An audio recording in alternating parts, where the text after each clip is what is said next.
And so it was that the conflict between the New Canaanites and the Whitelegs was finally resolved.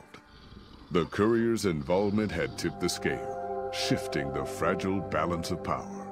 Despite their defeat at Three Marys and the death of their war chief, the Whitelegs were determined to pursue the other New Canaanites. But when they finally tracked down their prey in Colorado, they discovered the tables had been turned. The Whitelegs who survived the New Canaanites' ambushes were hunted down by dead horses before they could reach the safety of the Great Salt Lake.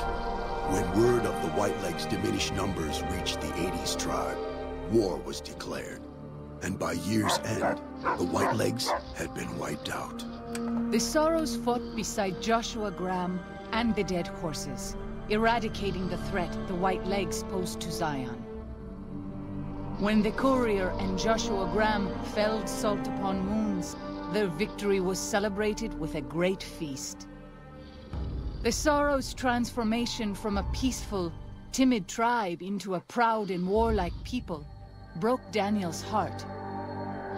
He tried to take solace in the knowledge that they would remain in Zion, but it was a small comfort. The Sorrows' innocence was lost. Having helped eradicate the Whitelegs from Zion, the dead horses returned to Dead Horse Point in triumph. They remained neutral toward the Sorrows, but as years went on, there were periods of competitive friction, even violence between the tribes. The New Canaanites, Daniel especially, intervened regularly as mediators, but found it difficult to reconcile the tribe's conflicts. The defeat of the Whitelegs in Zion marked a turning point in the fortunes of the Happy Trails Caravan Company. Every 2 months, the caravan met with the New Canaanites in Zion Valley to trade.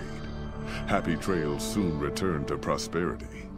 The vigilance of the Sorrows and dead horses in defending southwestern Utah, initially startling to Happy Trails caravans, soon proved a blessing.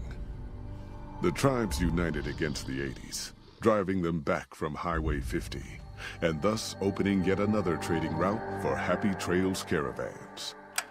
Though the courier had stopped Joshua Graham from executing Salt Upon Wounds, the war chief still fell in battle. The Whitelegs defeated at Three Marys. Joshua led the Sorrows and dead horses in tending to their comrades and burning the corpses of their foes. He continued to advocate militant opposition to the enemies of New Canaan, and showed little quarter to those he fought. And yet he was changed. He no longer reveled in the brutality and cruelty for which he had been known in his former life. His inner demons, if not extinguished, were at the least appeased. For years after the defeat of the Whitelegs, Daniel did his best to minister to the Sorrows' spiritual needs. Try as he might, he could not hold back the tribe's increasing militancy and reverence of Joshua Graham. Demoralized, he returned to his family and Dead Horse Point. His failures haunted him for the rest of his days. And with that, the courier walked out of the history of the tribes of Zion and back to the gathering storm of the Mojave Wasteland.